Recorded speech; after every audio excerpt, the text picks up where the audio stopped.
This is Norman Kissinger from Redeeming the Time Brothers Ministries, and we've been talking a little bit about what to do when life fails you. And I got that idea from a sermon I had written when I preach at funerals to talk to people about how to deal with life's losses. And if you see the first of these short videos here, you'll see that I talked about the idea that I think it's just, as Christians, we need to be honest with ourselves and others, that the truth of the matter is life just is mean and cruel. And a lot of times life just is indiscriminate in how it hurts people. And I think we go looking for God, and we go looking for villains, and we'll talk about those kind of things. But the truth of the matter is that life just fails us. And I think that's a good place to start, is just admitting that that's the truth. Life, because of sin in the world that came into the world, is not a pleasant place most of the time, even though there's some wonderful things that happen. And in our verse, we talked about how that Jesus in John chapter 16, verse 33, that Jesus said that we will have tribulation, but be of good cheer. He has overcome the world, and he will give us peace. So that is our hope and our help. But I want to talk about some things that you would do anytime that life does fail you. I mean, what do you do when life does fail us? So first thing is I'm going to talk today after years of kind of dealing with either tragedy in my own life or loss that other people I know that has had.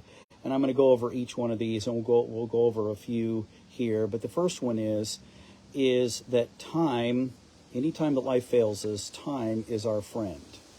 Time is our friend. I think the phrase that time heals all wounds is not necessarily true, but in order for wounds to be healed, it does take time. And so we need to see time as our friend.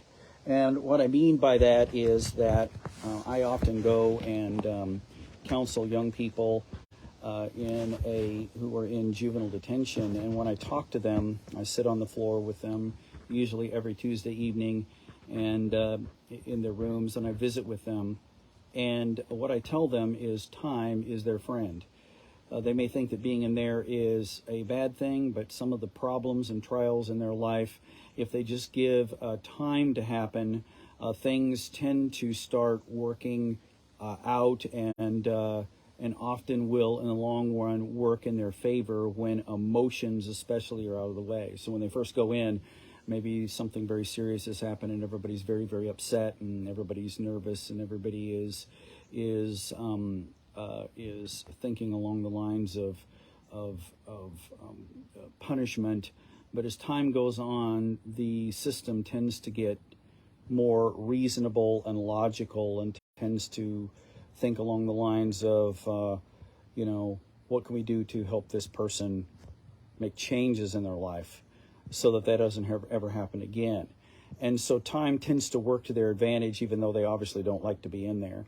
Well, I'd say, even though that's a different situation than this here, but I would say that any time the tragedy happens or we are under some sort of trial, time, in a sense, can be our friend. We don't need to make any quick decisions when we're under stress or pressure. We don't need to make any fast decisions when we're emotionally charged by negative things that have happened.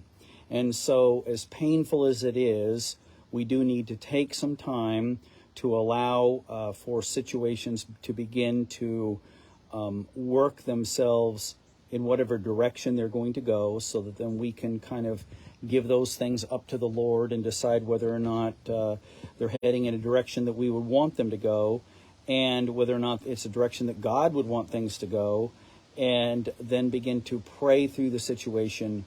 And so time is definitely our friend, and the only way for healing to happen is through time to help be part of that healing process. Now, I'm not using a cliche. I don't think time heals all wounds. I think that there's a lot of other factors that go into us receiving healing, but time certainly is part of the process, and so we need to make sure that we allow time to do its work in the healing process. When we meet again, we'll talk about some other things that I counsel people who are going through stress or tragedy or loss in their life, some things that they can do to make sure that they don't make any major mistakes, either spiritually or in their lives when they're going through those hard times. What to do to make sure that you have everything battened down on your ship and you're dealing with the storm in a way that is most effective so that you can come out of it on the other side a winner. God bless you all. You just have a great weekend.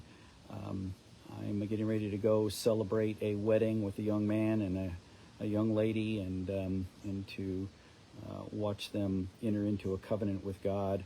God bless you all. You just have a great weekend.